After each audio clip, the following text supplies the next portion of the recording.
Almost 5 decades later, it's the only classic rock album that continues to gain new generations of fans, top streamings, and sales charts. Alan Light is the author of a brand new book. He's going to explain why millions of fans still love Fleetwood Mac's Rumours. Welcome back to Booked on Rock, the podcast for those about to read and rock. I'm Eric Senich, very excited to talk to this episode's guest, Alan Light. He's the author of Don't Stop, Why We Still Love Fleetwood Mac's Rumours. Alan, thanks so much for coming on the show. Of course, Eric. My pleasure. Thanks for having me.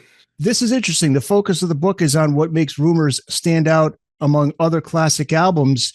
In 2023, it was the most streamed album of the 20th century on Spotify. Dreams, more than 2 billion plays. And I was just saying before we started recording, there's an article I just saw that I think it topped another Spotify chart. It beat out Taylor Swift, I think, in sales. Yeah, and Billboard just put their year-end chart up, and it was the last year, 2024, it was the biggest selling rock album on the Billboard charts, old or new. 2025, I guess they combined rock and alternative to one chart, so it was number 3 behind Billie Eilish and Noah Kahan. New records, newish records, certainly for something that is almost 50 years old. A really extraordinary thing to see that it continues to retain this level of popularity, this level of sales and streams. And that was really what I wanted to look at in the book was, sure, the story of the making of the greatest soap opera of all time that we know Rumours is, but more than that, how does this thing continue to live in the world? How does it continue to thrive and to draw these new audiences, younger audiences, and younger listeners in a way that seems really different, really unique, and really special, particularly compared to its peers in the classic rock canon. And beyond statistics, you have your son that Yes. provided some context, right? Talk about that. Yeah, well, starting from not just, my son is a big music fan, and that's one kind of thing, but it was when he was in high school a few years back that I just noticed when if his friends were over or whatever it was, that they were all aware of Rumours. They all knew something about this record. They had some relationship to it as an album, as a body of work. Maybe didn't know every song on it, whatever it was, but they were not interested in Hotel California, Born to Run. These were old records to them. Those were not relevant to their lives now. But Rumours continued to be something that they listened to. It seemed like the way that they listened to pop records, that it was something that spoke to them, something that connected for them. Looking, then, as you mentioned, at the stats and seeing, yeah, okay, this is not some isolated phenomenon that I happen to be observing, but is backed up by these numbers and by what listening habits really seem to indicate. And then sort of peeling back beyond that to think about all of the different ways that it has continued to appear and to regenerate in the culture, whether that was the guy on the skateboard with the cranberry juice that was the big explosive TikTok moment in 2020, whether it was the All Rumours episode of Glee, whether it was Daisy Jones and the Six, the book, or the TV series, that it just felt like every few years there was something that was contributing to reintroducing these songs. And again, connecting those. Some of these are happening. The TikTok things, God knows why they happen. They happen because people discover and respond to them. But the others, the placements and the series that are designed out of these stories, that's because people continue to love this music, love this story, love everything around it. And people know that there's an audience that still wants to be part of that. So looking at the stories of each of those events and incidents along the way, as well as sort of looking under the hood at these numbers, talking to a whole bunch of post-millennials. I think I talked to about under 30, about their relationship to the album, how they discovered it, what it means to them, to producers who could talk better than I could about the sound of this album and the creation and the assembly of these songs. It looked it's there seemed to be a lot of different ways in to look at the continued life around this project and what a special story it really is. You break down each track and how it's perceived by the younger audience today and why it stands up and which songs. It's interesting. There's one or two that do okay with the younger generation, but it is true about the way the album starts. It's not what you're going to normally hear on a huge commercially successful album with secondhand news, right? I mean, that is interesting in itself, just the way they decided to start it off. It's funny. I mean, you mentioned that the sort of center of the book is going song by song, and a lot of those were matching up these stories. I mean, for the Dreams chapter, I knew I was going to talk about the guy on the skateboard and the TikTok explosion around that song and then around this album. So about half of them were very easy to figure out, okay, this story goes with this song. And then some of them were themes that I knew or stories that I knew I wanted to address and which songs those might line up with. You mentioned, and we can come back to it, Oh Daddy is kind of the least loved song on this album. But because Christine McVie wrote that song for Mick Fleetwood and about his role as the sort of father figure in the band and the one of them who was a parent at the time, I knew somewhere I wanted to write about Mick and about the rhythm section. And okay, I could do that within that song. That works. The hardest one to figure out was Secondhand News, which is the opening track on the album, because there isn't any other placement or other usage or some other, place in the world where that song has reappeared. But what I realized thinking about it is how um, completely different it is from the opening song on any other album that's the kind of mega blockbuster album that Rumours is. Appetite for Destruction opens with Welcome to the Jungle. Thriller opens with Wanna Be Starting Something. Zeppelin 4 opens with Rock and Roll, like big statement, mission statement kind of songs for those albums. Here's the ride we're going on. Let me tell you how we're kicking this thing off. And Secondhand News is this kind of little, it starts on a fade in, and it's kind of a not fully finished song. I mean, clearly when he's singing the bow bow bow, like there should be a guitar solo there that we'll just do this. We'll just sort of scat sing through it. So it was the chance to sort of come in backwards and write about. Obviously, it worked. The album is it's the seventh biggest selling album of all time. It continues to be embraced in the ways that it does. It's not like it doesn't connect with people, but in a very, very different way than anything else sort of in its peer group and how everything else kind of explodes out of the gate. And this kind of sneaks up on you a little bit. Yeah, a head fake, a Trojan horse, as you call it. Yeah. And it's interesting that one person says it's a good, perfect song to bike to. It's interesting what people get out of these songs. Yeah. Well, I mean, I think that, in some ways, the most interesting thing for me talking to these younger listeners in particular, I think if it's, for those of us who grew up in real time with Rumours, I think that we cannot help but look at it through the lens of the anger, the tension, the craziness of the sessions, everything that is happening, backstage, off stage, as they are writing and recording these songs. Anytime there's a list of the greatest breakup albums of all time, Rumours pins the number one spot on those lists. But when you talk to people who are born 20 years after the album came out, I think they hear a lot of really different things. I think if they didn't have that experience, virtually all of them said, I don't think about this as a breakup record. I would never think of it. I mean, sure, there's angry stuff on there, but I think they hear You Make Lovin' Fun and the beginning of a relationship as much as they hear Go Your Own Way and the sort of breakup as much as they hear the chain and the sense that you're never really done with a person. They're a part of your life that you carry forward, sort of whether you want to or not. They're still, a part of your experience.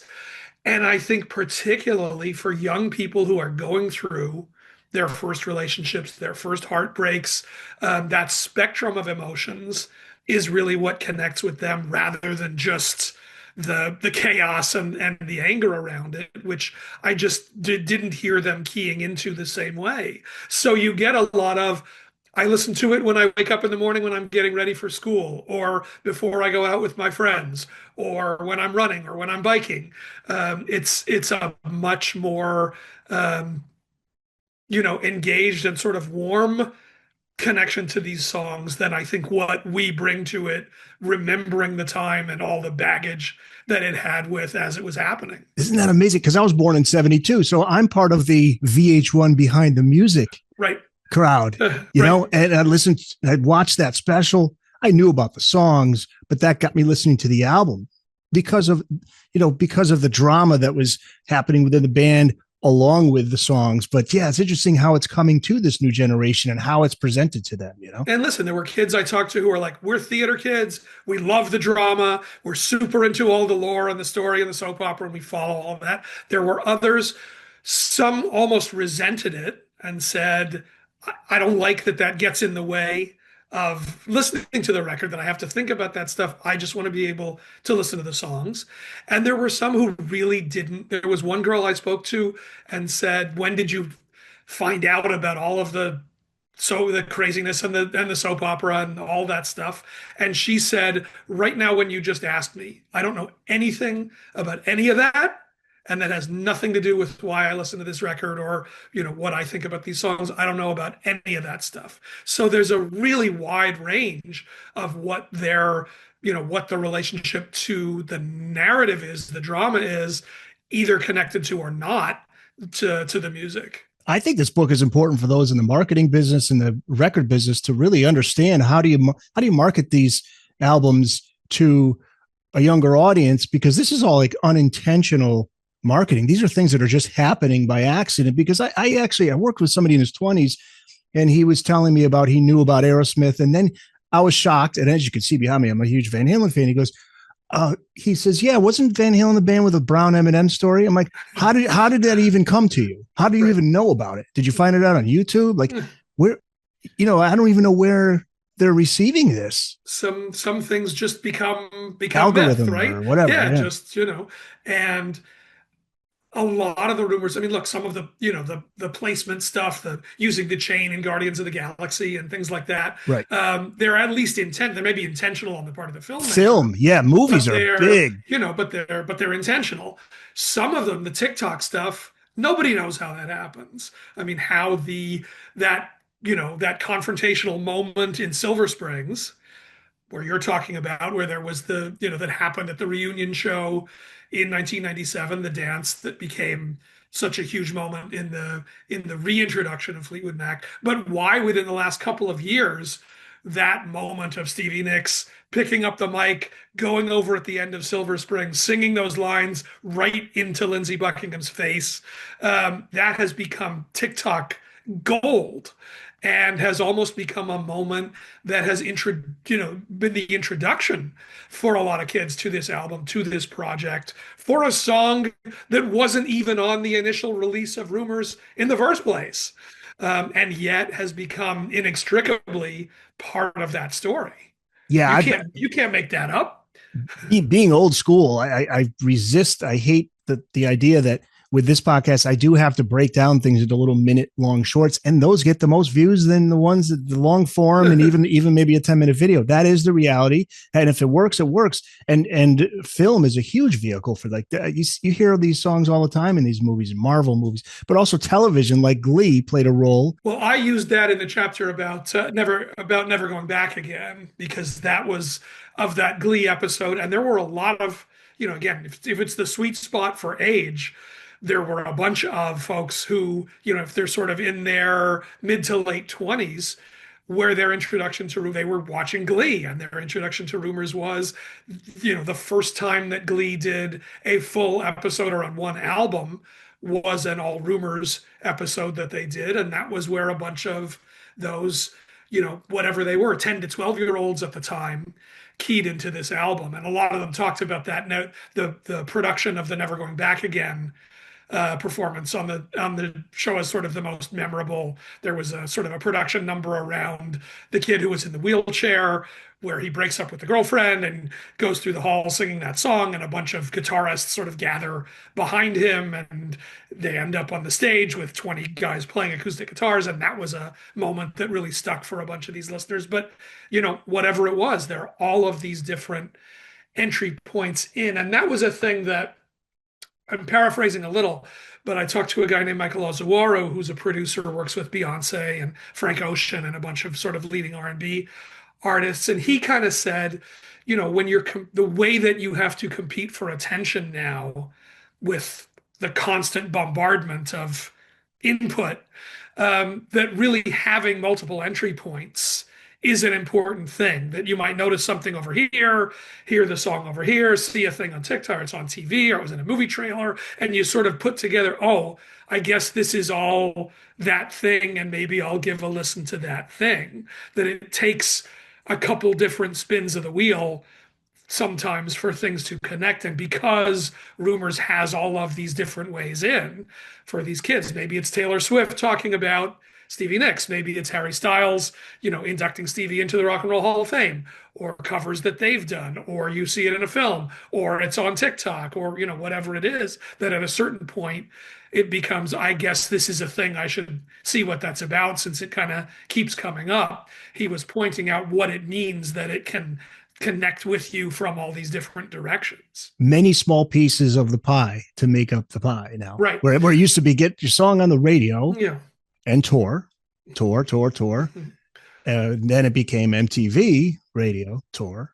But now it's just splintered off into all these different areas. But this is a thing that has, woven its way into all of this, all of these different media, all of these different ways in, that one way or another has continued to attract and continued to, to find new listeners over and over again. Don't Stop is interesting. That holds a unique position, you say, on Rumours. It's the only song whose identity was redefined by historical events. Can you talk about that? And how much does the younger generation, do they even know about the whole Bill Clinton? Yeah, I think that, the Bill, obviously, Don't Stop was sort of redefined, recontextualized when it was Bill Clinton's campaign theme in the 1992 election.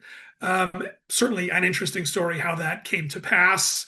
But for purposes of these stories, I mean, a lot of kids I was talking to were born well after that, or, at that time or whatever, have no direct memory or connection to that moment. But first of all, it did show that these songs could take on these new lives years after their release. That was 15 years after the album was out. And that did kind of set in motion what led to the reunion of the band, which led to that performance that became the dance, which was then a big, huge success as a live album, ran constantly on MTV VH1, and put Fleetwood Mac just back into the world, back into circulation, brought some of these songs back up.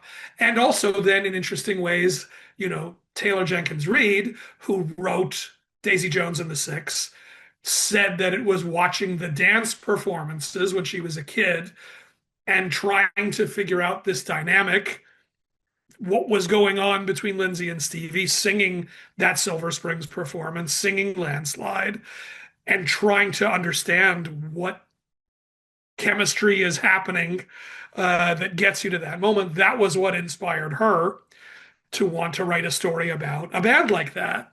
So these things become these dominoes that fall, or sort of these dots that connect, where you get the Bill Clinton thing happening, gets the band back together, leads to this reunion. That reunion leads to somebody wanting to write a book understanding that moment. That gets a whole bunch of other new listeners in. Plus, out of that reunion comes this, years later, this TikTok thing that becomes its own, phenomenon. So the ways that these things continue to feed off of each other and continue to sort of echo through the years is such an interesting thing. I mean, right before, fascinated by all this. I was looking at, right before the dance thing happened in that's 97, 98. 1997 was sort of peak women in rock moment. There, it's the first Lilith Fair is 97. And Rolling Stone, where I used to work, put out a book that year that was a sort of history of women in rock, book called Trouble Girls. And one day I was looking at the shelf and I was like, well, let me see what would a book like that have said about Fleetwood Mac or said about Stevie and Christine at that time. And I look in the book and there's basically one paragraph about Stevie Nicks, sort of in a chapter about like boho women, like she's between Kate Bush and I don't know, PJ Harvey. Like here's sort of weird girls in rock. And that's it. The words Christine McVie do not appear in that book. So at that moment, sort of in between sort of the Bill Clinton thing and them actually getting back together, Fleetwood Mac are kind of nowhere, culturally. If you did a history of women in rock book today, Stevie Nicks is on your cover. Right. Like without hesitation, right? There is no bigger female icon in rock history at this moment than Stevie is. And again, talking to these younger listeners, I think the gender mix and gender balance of the band is something that's really important to them. I think that they look at, rock bands and see five white guys with long hair and guitars and just think that's my parents' band. They look at the Eagles and just think that's got nothing to do with me. But at a moment where the culture, certainly music culture, is so driven by Taylor and Beyonce and Sabrina and Billie, and really all of the most important figures are these women, making this amazing music right now and really setting the direction and the tone for listeners today to look at this band that had not just one girl singer up front, sort of that configuration, but these two women who are both lead singers, songwriters, a point that a lot of particularly young women made to me, not put in competition with each other, but clearly doing different things, writing different kinds of songs and respecting what that is and present it as equals and collaborators. That's something that clearly rings out and is a much easier way into a band for young people today than looking at the sort of classic rock composition of like what we think of as 70s rock bands. That's something that people brought up over and over again. Yeah. And even Christine said, I understand that she's the star. She's the people that, I understand that I'll do my thing over here. I have my role to play, but she's very underrated because she carried that band during the lean years. And not just during the lean years. I mean, Christine has the most writing credits on Rumours, but we think of Rumours, oh, it's the Stevie and Lindsay album. Christine has more songs and more credits than any out of the three of them. And if you look at the Fleetwood Mac Greatest Hits record, it's half Christine McVie songs, half Stevie or Lindsay songs. She's got as much as the other two combined on the Greatest Hits record.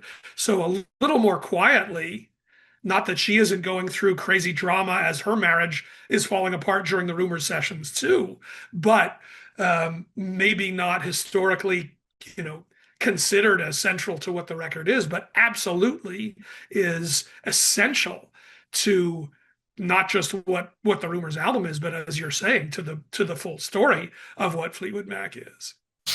Hey guys, back to the show just a bit, but first I want to tell you about an exclusive deal for Booked on Rock viewers.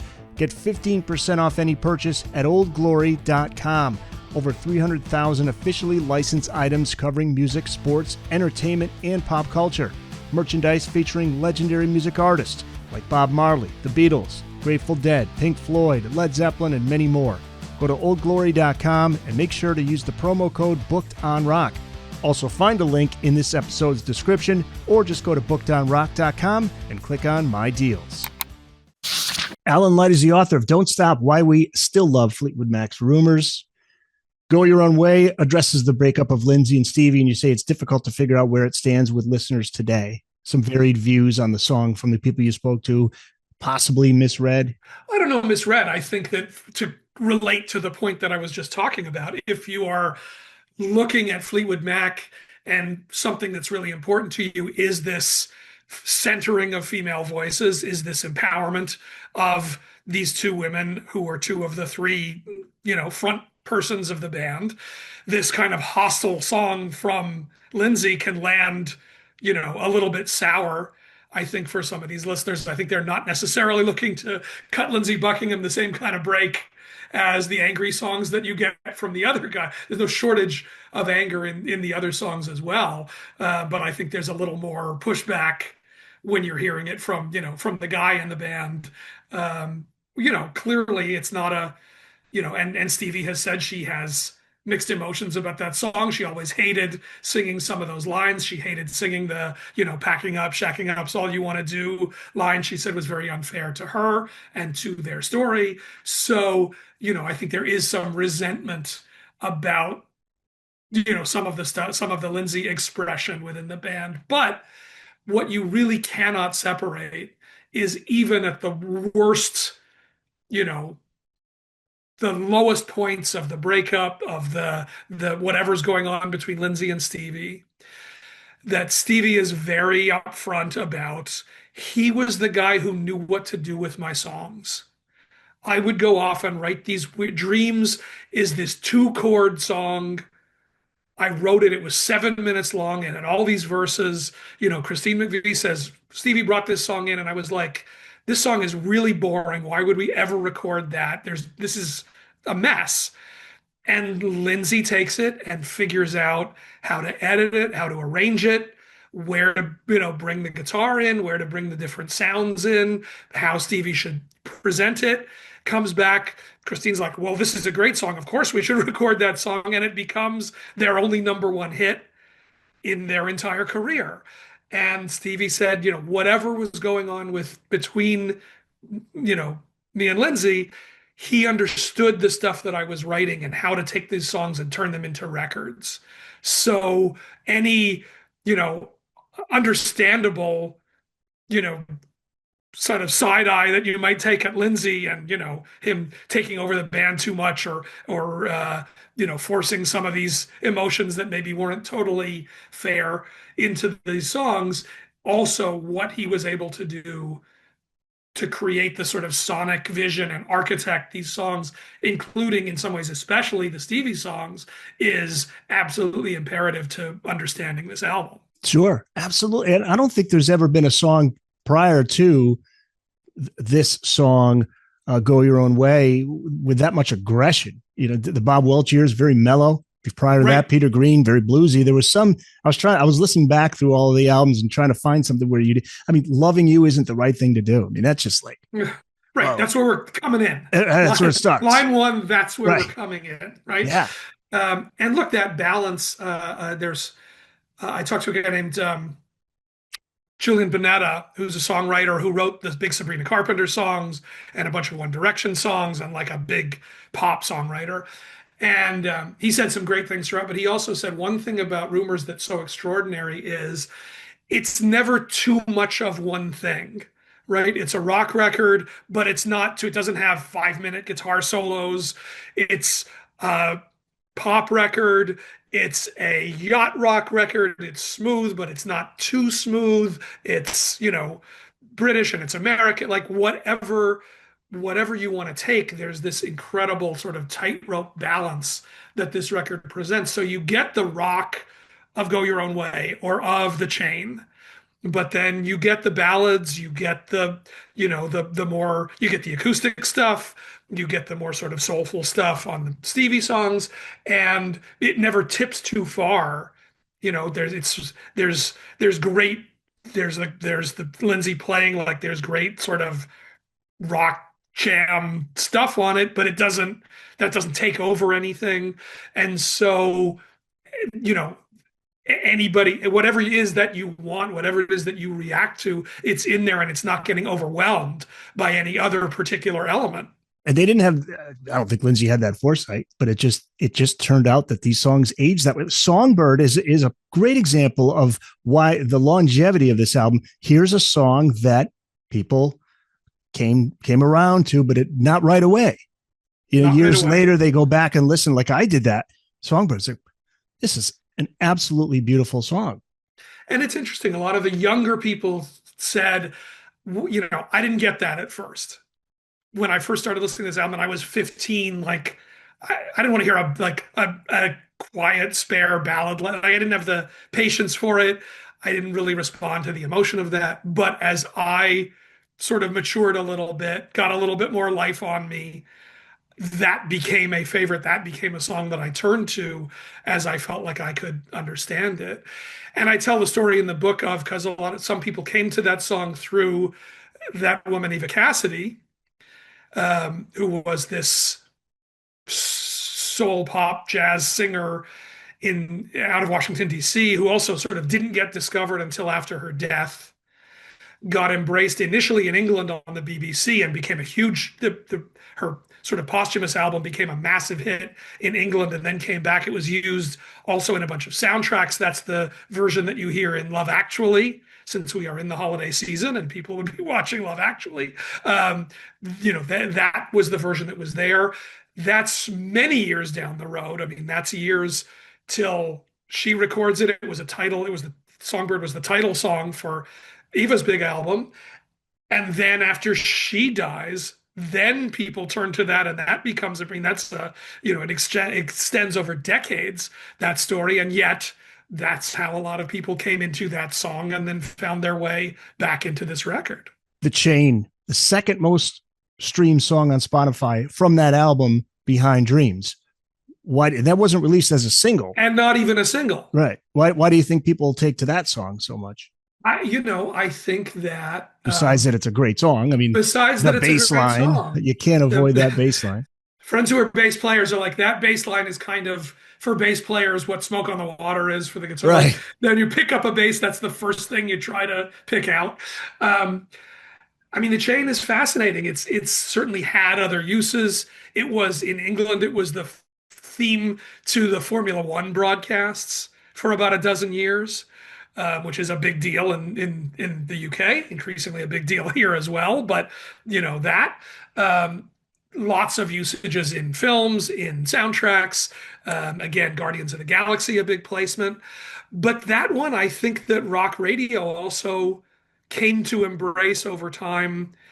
As it never wasn't. I think I talked to a guy named Sean Ross, who's a big radio analyst guy, who was like, that song got played like it was a single, maybe not in the moment of the record, but afterwards, as much as the singles did. And I think if you were going to distill that album down to one song, which is a difficult thing to do, I mean, The Chain is the one song that has a writing credit for all five members because of the instrumental section. And the assembly of it is fascinating. It's three different songs that get put together again to that vision of Lindsey Buckingham. Christine's working on a song, and like the chord changes are good, but the lyrics aren't right. She can't find the melody. Meantime, Stevie's working on a completely different song.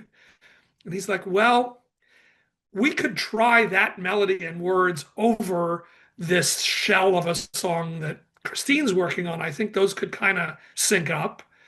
Stevie, to this day, with slightly mixed feelings, saying, that could have just been a song that I recorded, would have been my song, but is talked into handing it over. They put those songs together. There's this instrumental jam thing that they did early on in the process when they were working on the Christine song. It's like, well, if I can come up with this connecting section, so now we've got a melody of this thing that fits with the harmony and the structure of this thing. And then we can go into this other thing that we played. And then he puts on this a guitar figure that he pulled from one of a song on the Buckingham Nicks album. That's that little sort of acoustic fill at the top that comes between the verses. And he puts all of that together and comes up with The Chain, which is just, how do you hear in your head he's a mad the way genius. that all of that stuff, yeah, you're a crazy mad scientist at that point. Like, there's no way around it. So I love the story of The Chain, just in general, plus how all of that goes with this theme, with what the song is about, that relationships are never over, that you carry them forward, that these people are a part of your life, as you move on. All of that is sort of how this song comes together. And it just continues to grow. The momentum around it continues to grow over the years. And obviously, it's one of the first things we think of when we think of Rumors. And You Make Loving Fun is one of those songs that manages to win over even those who aren't Fleetwood Mac fans. Michelangelo Matos, Yes. right? He has a great story about that. Yeah, I love that story. Michelangelo, who's a writer in Minneapolis, talks about going to a party and somebody saying, I don't really get Fleetwood Mac. And he's like, no, you gotta understand Fleetwood Mac, and you gotta understand Fleetwood Mac, among other things. And he's written a lot about dance music, can be a dance band. That these can be there's sort of a funky thing in some of these songs, and puts on You Make Love and Fun. And the guy hears that groove and hears that bass line and is like, oh, well, okay, yeah, I get that. I can hear that. Um, which is particularly fascinating because Christine McVie writes that song about her new boyfriend, who is the band's lighting director, just to add to the chaos of all of this. And yet, here's her ex-husband playing the bass line that in some ways, locks that song down, playing this fantastic bass part that gives it that propulsion, that gives it that groove that he's got to sit there and play as she's singing about this new dude that she's seeing now. Unreal. I think It's just none of it, makes any sense at all. And yet this is what you're left with. It's all of these ingredients. And I think somebody makes the point that if you know the story and you know the story and you know the details, that's one thing. But even if you don't, you can hear these layers, this depth, this richness to whatever is going on in the studio. You feel that in these songs, that there is they're just dimensions to these performances that are coming from someplace, are coming from emotions that are banging around in that room and that are inescapable as you hear these songs. maybe beyond the actual skills, the musical talents is the fact that they were all able to step aside for the greater cause. To be able to say, I will record a song with my ex-wife talking about a guy she's with, Look, and Stevie, and just saying, look, I need Lindsey. He's driving me mad. I can't stand him right now. I don't want to be in the same room with him, but I get what he's doing, his importance, and vice versa. Lindsey, and they say that, look, whatever was going on, we knew that these songs were something really special, that something was happening. And I think there's a quote from Stevie in the book where she's like, what were we going to do? Like, we were going to quit and go start new bands? Like, that would be stupid. And I talked to Cameron Crowe for the book, who wrote the famous Rolling Stone cover story that came out at the time, very famous cover photo of the five of them in bed together. And he said, look, obviously the tension was what it was, and the relationships, what was happening, but they also knew what they had, and they were ready to put that out in the world. And knowing that they were, I mean, from the album title on down, knowing that leaning into this narrative and to all of the gossip column stuff and to everything that was happening inescapably was going to be part of this story. And they were not resistant to that. They were not afraid of that. They knew that they had made something great. They were committed to these songs, and whatever it took, they were going to see that through. Defines what an artist is, putting it all into your art. Into the work, into into these songs, singing, because it's inconceivable, right? Stevie and Lindsey break up. John and Christine get divorced.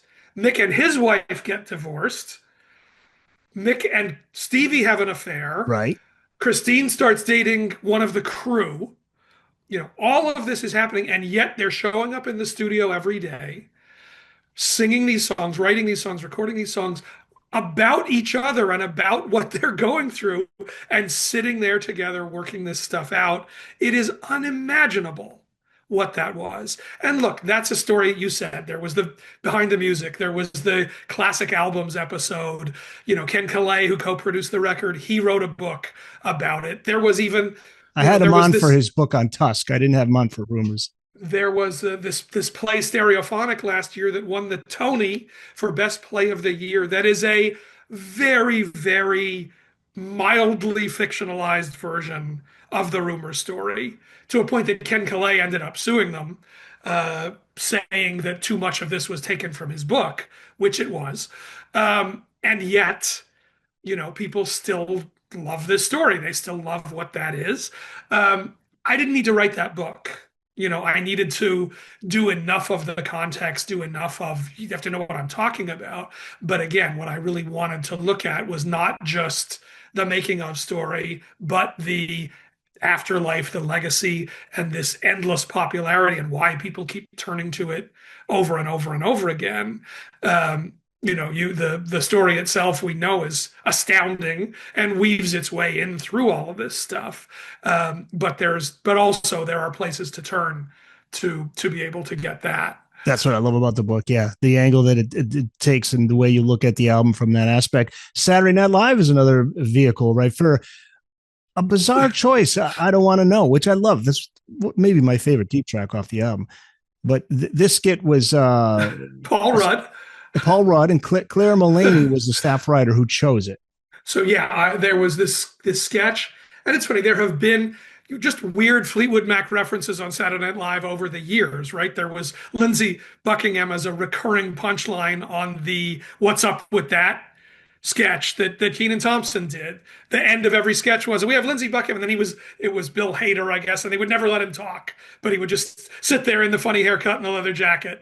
But there was this sketch that's Paul Rudd and Vanessa Bayer, one of the cast members, and the joke is they're getting divorced. They're meeting with their divorce lawyers. They're trying to sketch out their agreement or whatever it is, and they're fighting, and it's increasingly absurd what they're fighting about. And then every minute, "I Don't Want to Know" starts playing, which turns out to be on Kenan Thompson's. It's his ringtone on his phone. But when that song starts playing, they can't be mad at each other, and they start doing ridiculous dance.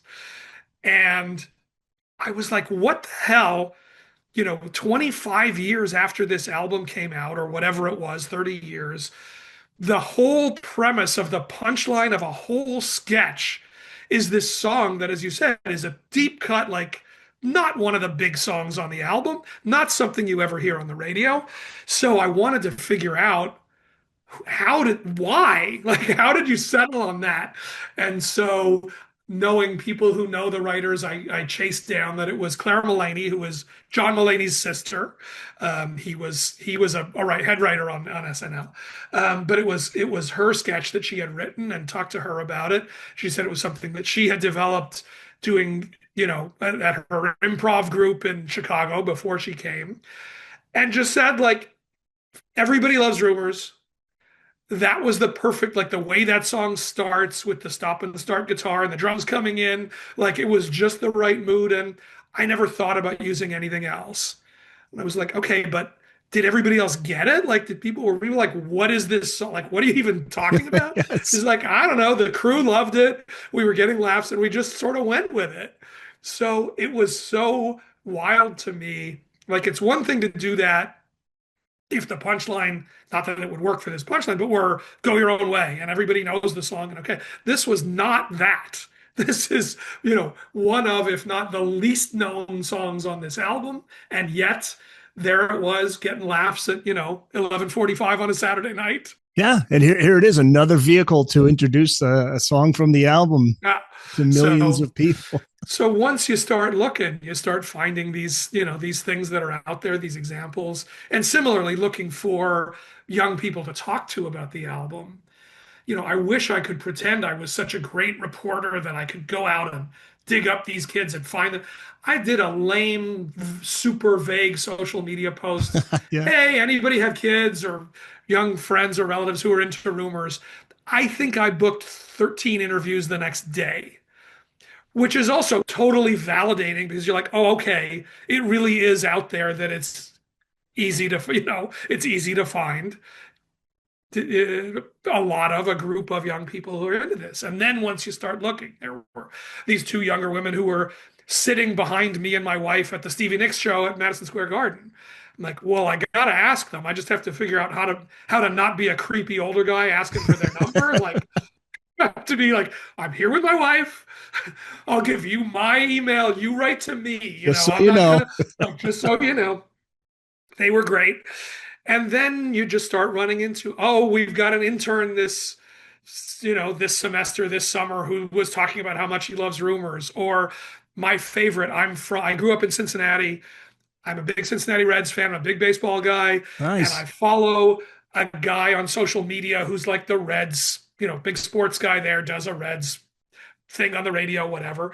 And in one of his columns mentioned my daughter was talking about listening to Rumors the other day. So I'm like, okay, wrote him. Like, if you can send me your daughter, connect me to her. Love to talk to her for the book. Just sort of finding people out there who, uh, you know, one way or another led me to these post millennials, Gen Zs, and down to like 15, 16-year olds who were all one, said how important this album was in their lives. Was a great journey to go on. Yeah, it gives you a great idea. And I like the fact that there's a wide array of responses. We talked about Oh Daddy, but there were some that loved the song. I mean, Yeah. that's the weakest link on the album, but not everybody agreed that it was the weakest song. No, I mean, it turns out when you see, I think I started with some, Reddit page that was like, what's the worst song on Rumors? And that was the most votes went to that. But there were even there people defending it, saying, no, no, no, it's great. That has to be there. But okay, if that emerges as the one that people point to, and I can see maybe the daddy thing creeps people out a little bit, maybe in 2025. Okay, I understand. But look, I placed a big bet that people would be interested in reading what a bunch of young people they don't know have to say about this album. I mean, that's not the whole book, but it sort of builds to identifying this phenomenon, teasing it through all these examples, and then kind of talking to these kids about, okay, what's that about? What does it mean for you? How did you find it? What does resonate? And I didn't know what I was going to get back from them, and if that was a thing that I could really, build as part of the skeleton of this book. But they all had such strong thoughts and such strong feelings about it, and all really had stuff to say, that I felt like, okay, this is gonna carry its weight as a central element to what I want to do here. And an underlying strength that resonates with Gold Dust Woman. People respond to the Stevie. Look, the cult of Stevie runs very, very deep, Right. particularly for young women. I mean, the icon that she has become. And I can't fully figure it out because I remember going to see Stevie Nicks a dozen years ago, maybe at the Beacon Theater. Show was great. I'm like, okay, she's out here. She can sell out theaters. She's got a career. She's doing great. Show was awesome. And then 5 years later, she's selling out Madison Square Garden.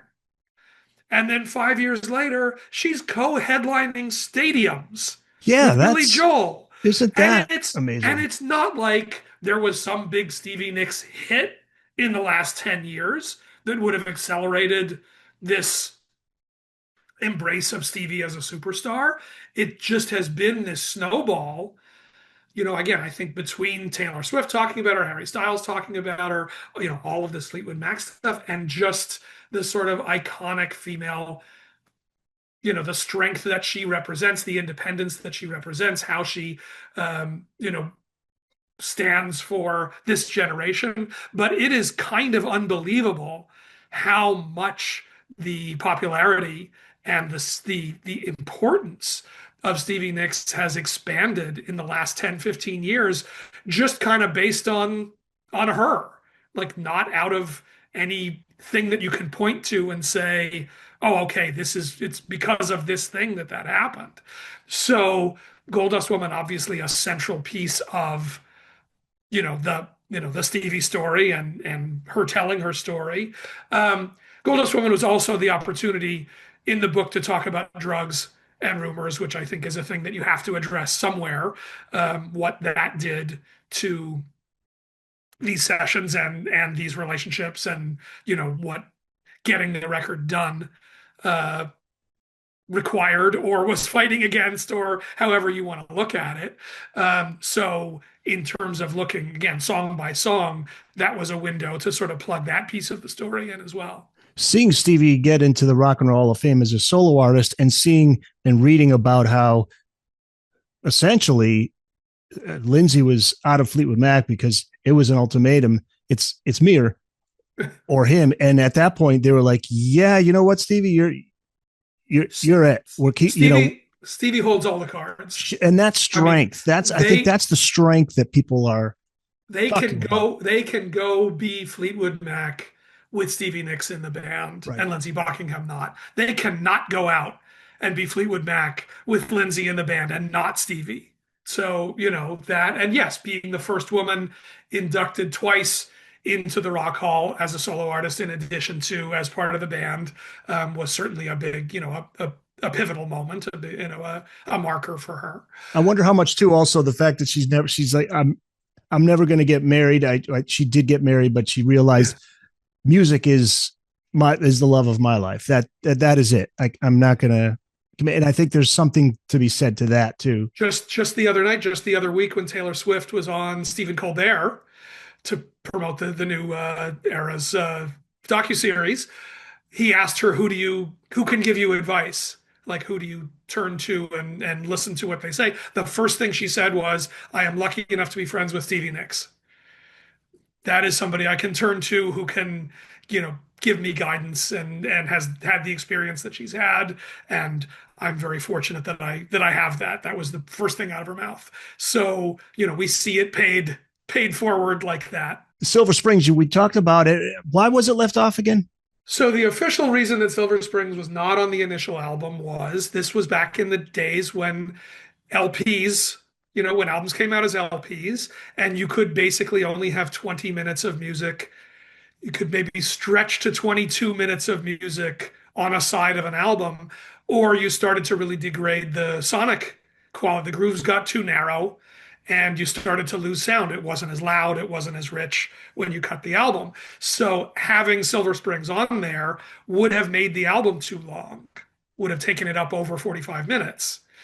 So that's the official reason. The other complicated reasons were, would you really want Dreams and Cold Dust Woman and Silver Springs, kind of three of these big Stevie style, sort of mid-tempo, that kind of a feel? Was that going to overwhelm the balance of the record too much? Did Lindsey have issues with, that this is another song about him, and was there anything personal that he was bringing into that? He says it was not about that. It was really just about, it wouldn't fit. So we had to take it off. Replaced with I Don't Want to Know, went on. She still got another writing credit on the album. It didn't cost her that, but a 2.5 minute song instead of a 5.5 minute song. So it was the B-side of Go Your Own Way. It was not on the album. But then CDs come out. Length doesn't matter anymore. You can do 75 minutes on a CD. So now Silver Springs goes back on the album. Now the question is, where do you put it? The album exists, and there are different CDs, there were different pressings that have Silver Springs in different places on the album. There are some where it's basically between the first and the second side, where it goes between Songbird and the Chain in the middle. And then there are others where it's at the end, where then you get Gold Dust Woman and Silver Springs back to back, which is weird. Yeah. So, and then of course who made that call? Who had the I assume Warner Brothers made the call. I don't know. And then you get to streaming, of course, and you get the super deluxe box set, and it's all just in there. So it really, when you came to Rumours, determines whether you think Silver Springs is on this album or not. I got to use the phrase Schrodinger's Rumours because here is a song that simultaneously is and is not on this album, depending which version of the album is, your introduction to the album. But again, now, particularly because of this TikTok thing, it's absolutely a central piece of the story of this album. And I couldn't not address it and not deal with it, both to be able to tell that story, but then also to talk about, you know, what what that performance at the dance was about, her very pointedly turning it into this sort of accusatory confrontational song, and then how that has lived on, particularly through this kind of TikTok explosion in the last couple of years. Yeah, it's great that it finally had its day. So I want to finish by asking you what you think of the album now. More importantly, what do you feel when you listen to it today compared to when you first heard it? Has it Look, changed? happily, I do still love it. This is an album I bought when I was 11 years old. It was one of the first albums that I bought. I remember hearing those songs on the radio, and what that was to initially hear this record and love it then. But obviously, you hear it through different ears. This many years later, this many different parts of this story, and I think that two things that really stuck out to me. One, as I said before, hearing this spectrum of emotions that I think a lot of these newer listeners hear in this album, not defining it so much as the tension and breakup album, but hearing all of the different aspects that are on there. I mean, of course we know that, but that over time, that really becomes, that it is a much richer and much deeper tale that is being told in these songs. And the other thing that really stuck with me is, I talked to a bunch of producers, and I talked to this woman, Emily Lazar, who's a mastering engineer who's won Grammys and done thousands of records, worked with Beck and the Foo Fighters and Haim and lots of the great rock bands today. And she said, these bands come to me and I ask them, what do you want your record to sound like? She's like, and most of them say, well, we want it to sound like Rumours. And she says, okay, but what does that mean to you? When you say that, what are you talking about? And they say, well, we want it to sound organic and warm and live and kind of rich and woody. And she says, okay, I get what you're talking about, but Rumours is actually none of those things. The only thing that is live on Rumours is that instrumental part of the chain. Everything else on this record was overdubbed. Every part was played separately, to a point where there's a moment where the physical tapes of the album were about to fall apart. The tape was coming off of the backing, and they had to do this crazy, bring in an engineer who could sync up and recut the tape to match so that they had a version they could work with, or they were going to lose the whole album. So there's nothing organic about Rumours at all. It's this perfectly constructed thing. And talking to Mark Ronson about it also, as a producer and a DJ, and he's like, we think of it like we think about a Steely Dan record, like we think it's this pristine 70s thing. But actually, if you listen to those parts, there's some real sort of rough, raw stuff on there. There's parts where Mick Fleetwood is just beating the hell out of the drums. There's parts that are a little distorted and kind of frayed. And that's what gives the album more life. That's where you hear this emotion that we're talking about. It's not perfect. It's not immaculate, right? And that's where you feel that energy. And so I think we bring these associations we think about the time and the album cover and the clothes they were wearing and the shag carpeting. Like, we think about it so much that, we associate it to this time and place, and bring all that in when we listen to Rumours that isn't actually what Rumours sounds like. And I thought, though, that was a really, really interesting thing to think about, and to think about more broadly how we listen to stuff. How much of that is all of everything that we bring in our brain that we attach to the time and where we heard it and how we listened to it and how we were exposed to it, that isn't really an accurate representation of what it is. Doesn't make it less valid. Doesn't mean that stuff isn't true and isn't there in our head, but it may or may not actually be what the thing is. So I think those were the things that sort of opened up for me in researching this and sort of trying to connect the dots through the years were, we all have these conceptions, and younger listeners do have these conceptions of what this album is. That's part of it. And then there are all of these other parts, and that's where all these other people can find their way into it. All of these kids talked about, of course, my parents had Rumors. Everybody had Rumors. We grew up with it in the house. But I don't listen to this album for nostalgia. I had to, this album had to become my album and had to become about my relationship to this album. That's why I care about this. I don't care about this because my parents, or God help us, my grandparents, in some cases, listened to this album. I was aware of it, but until I could make it mine, that's when it really mattered to me.